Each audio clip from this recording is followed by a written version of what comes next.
Okay, so today we're going to look at section 3.3, and this is just kind of a little fun. It's really not hard. It's just new words and language, and it's neat. It's the basics of computer science, truth statements, logic statements, because in computer science and in mathematics in general, it's either true or it's false, and it's either on or it's off. So your computer, your phone, which is really an amazing computer, is really just a very complex series of ones and zeros, ons or offs, trues or false. And so I was helping a student that's in computer science at Baylor. I had him for math, and he came to ask me about a discrete math class, which is really like a computer science class. And all we did in the time that I was helping him was these little truth tables. Now, they were much more complicated than the level that you're doing, but that's the kind of thinking that a computer scientist has, is what we're doing right now. And then it can get further. So if you wanted to look into it further, we're only going to section 3.3, and there's several sections left in your textbook which you could read on your own if you wanted to look at some more exciting questions. Okay, so classifying a statement as true or false is called assigning a truth value to the statement. So we just have to decide whether it's true or false. Okay, so let Q represent the following statement. 6 times 10 is 120. Would you say that that's a true statement or a false statement? Okay. It is false, and it turns out that since you can only be true or false, the negation of a statement is the opposite truth value. So the negation of Q, if Q is false, will be true. Does that make sense? We see that Q is false. We look at the statement Q, and it's a false statement because 6 times 10 is 60, not 120. And then remember the little symbol right here is negation. So kind of like opposite. So the opposite of Q, since Q is false, would be true. Easy enough. Okay? So when we're looking, remember last time we talked about conjunctions, and a conjunction was the and statement. And in order for an and statement to be true, it was both things have to be true, okay? Because an and is it's a conjunction or a joining. So a conjunction is true only when both simple statements are true. This is what we call a truth table. And when you look at a truth table, you write all the possibilities for P and Q in a systematic format. And we agree to say, well, you should be able to reason out that there are 4 possibles for P and Q together. They could both be true. They could both be false. That's 2 possibles. Q could be true and P could be false, or P could be true and Q could be false. Those are the 4 possibilities. And so to outline those in a table, we say we actually systematically always say true, true, false, false for P. And then in Q, we say true, false, true, false. And then this is what changes as you create different tables. But for P and Q, you look at the row, and we understand that for a conjunction, the only way a conjunction can be true is if both of them are true. So the only one that's going to be true in this conjunction is the first one, because both P and Q are true, so their conjunction is true. But the next row, since P is true and Q is false, the conjunction is false. And then false true is going to lead a false, and false false is going to be a false. So as soon as you find one simple statement in a conjunction that is false, you know that the conjunction is false. Okay, so here's some examples. 3 plus 2 equals 5. That's a true statement, right? And that's your conjunction. London is in England, also a true statement. So the truth value of the conjunction, if this is your P and this is your Q, is true because both the statements are true. But on this one, 3 plus 2 equals 5. So notice it's going to go true, true, false, false. But London is in France. That's false. So since you have one that's false, the conjunction is false. Right? This is false. And this is false. So notice how it's going true, true, false, false. And this goes true, false, false, because that's just an agreed upon way to do it. And London is in England, that's true, but since we have one false, it's false, and then both false is false. Okay? Pretty fun? Let's look at a homework problem. All right, P and Q represent the following statement. P is 3 plus 8 equals 11. That is a true statement. Do y'all agree? All right, Q, 5 times 5 equals 25. That is it's true that it equals 25, but this says equals 50, which is false. Okay? All right, so what will the conjunction P and Q be? False. If one is false, the conjunction is false. Okay. And I just took this little table here from the book. Remember that a negation is a not. So the negation of a statement has the opposite truth value from the statement. The conjunction is the and the only time the conjunction is true is when both are true. And we'll look more carefully about an or in a second after we do some more examples. But it turns out for a disjunction, the little v, it's only going to be false when both are false. We'll look at that in just a second. Okay, so let's look at a couple more homework problems. Okay, here's my statement P. 2 plus 9 equals 11. That is a true statement, right? Q, 9 times 2 equals 18. That is a true statement.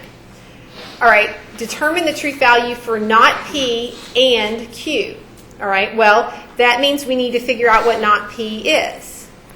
Well, if P is true, then the negation of P, the opposite of P, will be false, right?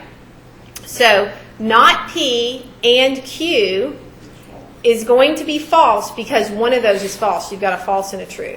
With a conjunction, that's going to be false. Right? So it's not hard, just weird. Just new, maybe. Okay. P, the statement P, 10 plus 7 equals 16. That is a false or true statement. False. 6 times 6 is equal to 36. That is a true statement. Okay.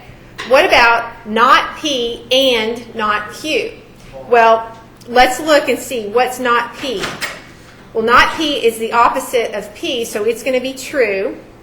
And not Q is the opposite of Q, which is going to be false. All right? So you are joining, or you're finding the intersection or the conjunction of a true and a false, which will yield a true and a false, which yields a false when you're dealing with a conjunction, when you're dealing with an and. Okay? Now, if you're dealing with a disjunction, that is the little V shape, and that's an or statement. So if you get one to be true, then it's true. You only need one to be true. So notice these columns are the same. See how they're the same? They're always the same. You know, we define P down as true, true, false, false, and Q is true, false, true, false. We decide that. And then this column depends on the problem. But right now we're thinking about the disjunction. So if you look at the row, all you need is for one thing to be true for it to be true. So you can see that we have a true here, a true here, a true here, but then when they're all false, we have a false. Okay? So a disjunction is false only when both the component statements are false. And then as soon as you find a component statement in a disjunction that is true, you know that the disjunction is true. Little note. And then remember the disjunction is the or statement. And so here's an example. 3 plus 2 equals 5, or London is in France. Well, that's true because 3 plus 2 equals 5. That's a true statement. Even though London is not in France, you only need one thing to be true with the or statement. Okay? So let's look at number 5. 6 plus 9 equals 14. That's false. 2 times 7 equals 14. That's true. All right, P or Q then will be true because you only need one thing to be true. Okay? P. 4 plus 9 equals 13. That's true. 3 times 3 equals not 18, so that's false. Now it says, determine the truth value for the statement P or not Q. Now, you can stop right now and not even figure out what not Q is because you already know that P is true and you only need one to be true. But for grins, if Q is false, then not Q must be true. So you've got two trues, so you know you've got a true. But you kind of already knew you had a true. So. All right. This is a fun one. 6 plus 6 equals 11. That's false. But look at this statement. You don't even need to know what P represents. What is this? P or not P always going to be? True. Because P is true or false, and not P is the opposite of P, so it's either true or false. So one of those has to be true, which is all you need for a truth in a disjunction. So this is true. Okay. Now it says, let P and Q represent the following statements. P, 8 plus 10 is 17. That's false. 8 times 2 is not 32. So those are both false. But if you negate P, you'll get a true. And if you negate Q, you'll get a true.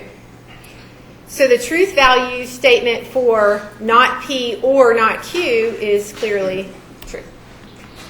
Fun? So when the homework was like P and T or F on? I think it's like multiple choice. So. But you only get 2, so if you miss it, you miss it. Try to do it. Yeah. Well, sometimes you may actually put a T or an F in.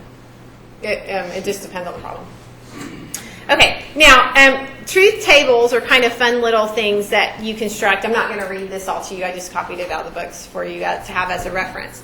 But what's important for you to understand is that when you're constructing a truth table, the first 2 columns are the same.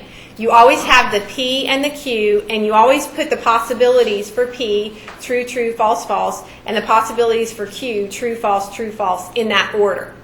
And then in the next column, you can put systematically what you're looking at. And these can get very complicated. They won't in this class, but you might have to think about the negation of the disjunction or something. You have to first do the disjunction and then you do the negation of it or something like that. But we're not going to work too hard on that. And you can actually add an R, and then there'd be more than just the 4 possibilities and such. But we're not going to go too far into all of this. So what you put in this next row, so you'll always do a P and a Q, and you'll have a true, a false, a true, a false, a true, a false. And then if you want to do like a not P, you would go ahead and say what not P is by looking at P. That's going to be false, false, true, true, right? And then you might do not P or Q. Or if it's not P or not Q, then you need to do a not Q. And then you just kind of go through the process to create a little table that gives you all the possibilities. So let's look at an example where you actually construct a truth table. But they're only doing part of a truth table. In this one, P, you've got a true and a false. So not P, this is going to be a false and a true, right? Now this is an and statement, which is the conjunction. And so the only way that an and can be true is if they're both true. So yeah, this is going to be false and this is going to be false because you have one false in each row. That's kind of fun. All right, now here's a little bit more complicated one. This column is going to be the negation of each of the different elements of S. So this first one, where S is true, is going to be false. Where S is false, you're going to get a true. Where S is true, you're going to get a false. And where S is false, you're going to get a true. Now, when you want to consider the conjunction of R and not S, then you're actually going to be looking at this is your R and then this is your not S. So you're not going to worry about the S. Okay, and so then let's see what we get. True, false in the conjunction is going to be false. True, true, that's the only way the conjunction can be true. And then false, false is obviously false. And then false, true will be false. Okay? Good. All right, and here's a little word problem. It says, completing the transition to adulthood is measured by one or more of the following: leaving home, finishing school, getting married, having a child, or being financially independent. So I guess Justin Bieber has completed the transition to adulthood. Or not.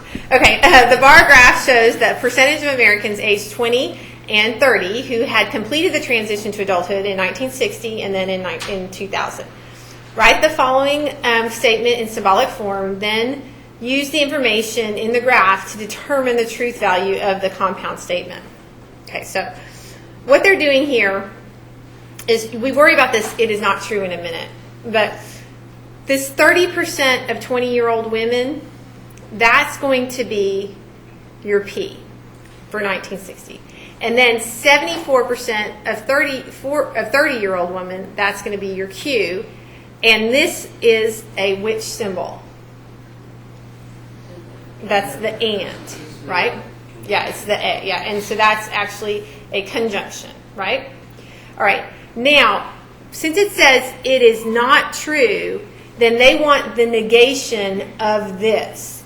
So you have this, and you want the negation of it. So that's going to be choice A. Kind of weird, but that's how that's working. So let's decide whether it's true or not. Well, in 19, okay, I can do this. All right. 30% of the 20-year-old women, is that right, in 1960? Well, actually, women are the gray bars, and in 1960 it was 40%. And then 74% of 30-year-old women. So this P is actually false, okay? So if you look at it, P is false, Q is true, but P and Q will be what? Will be false, because one of them is false.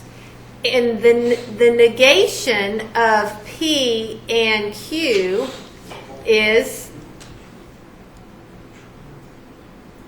true, because P and Q is false, and then you negate that statement, which will make it true.